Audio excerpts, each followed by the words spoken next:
The dartboard is lying to you. The sooner you realize this, the better your game will get. You're probably wondering, how can a dartboard lie when it doesn't even talk? Well, it doesn't need to. This deception is deeper than words. Brace yourself, because in today's episode of Darts Decoded, we're uncovering the dartboard's biggest lies. And more importantly, we're showing you how to guard against them. But before we get into this video, if you want to keep improving even when you're not watching our videos, join the free Darts Decoded newsletter. Sign up and get our 5-minute warm-up guide for free. The quick routine every player should use to step up to the board feeling sharp and confident. Then, every week, you'll get one short tip that improves your practice and your mindset. No spam, no fluff, just darts. Tap the link or the button above and join now. Now, let's get straight into today's video.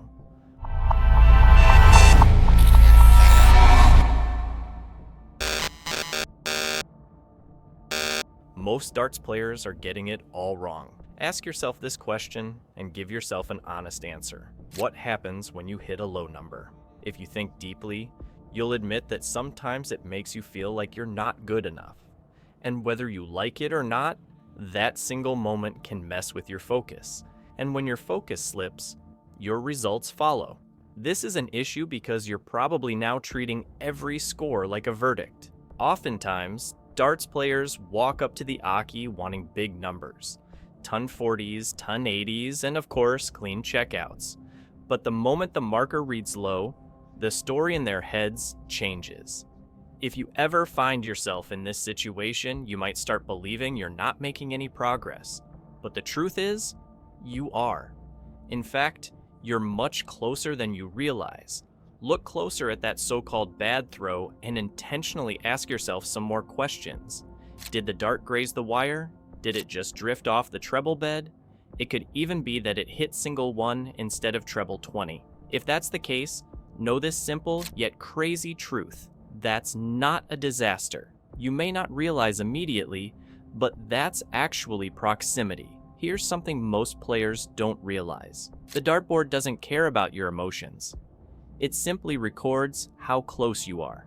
Look at it this way. A treble 1 doesn't mean you're off. It just means your aim is almost there. Your wrist probably softened a touch too soon. Once you start seeing your throws this way, you stop being discouraged, but more importantly, you start learning. And that's the real shift. Every dart tells a story, but you have to be willing to listen. When you judge yourself, you get discouraged. But when you start measuring your results, you adapt. And this, right here, is where improvement starts. The earlier you realize that the best players don't rage at low numbers, the better your throws become. Because actually the pros see low numbers as small clues in a bigger pattern. Here's where it gets even better.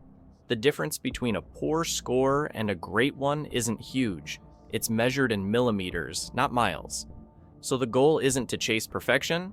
Instead, adjust in tiny, deliberate ways. If your dart keeps landing just right of treble 20, don't overthink it. Your next move should be to shift your stance slightly, adjust your release point, and probably relax your wrist.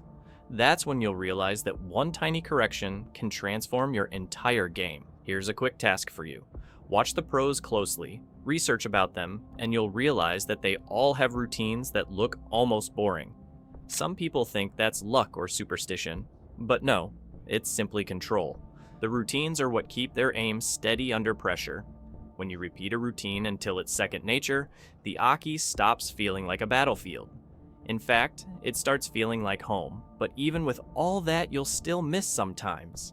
Everyone does. The difference is what you do next. A score of 26 beside treble 20 isn't a failure. It's proof you're right there. You're brushing against the edge of what you've been aiming for. Every so close moment means your body already knows the motion. It just needs refinement. The next dart might be the one that hits clean. Enjoying this video? Hit that subscribe button to subscribe to our channel. We're here to guide you every step of the way to becoming the best player you can be. And once you see misses that way, you stop feeling unnecessary pressure. You even stop trying to prove yourself. Instead, you start playing with confidence.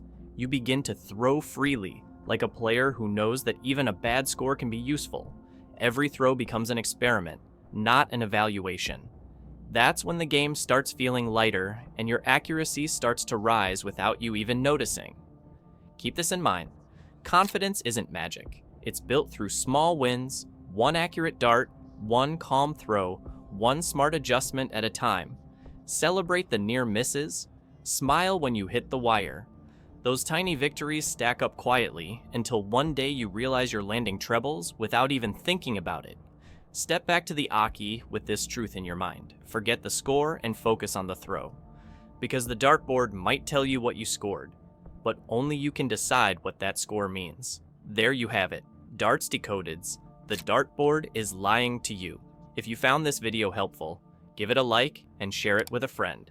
And don't forget to subscribe so you never miss out on more content designed to help you sharpen your skills. Ready to elevate your game? Watch this next video to see 5 deadly mistakes you could be making as a darts player. Thanks for watching. Watch, learn, and win.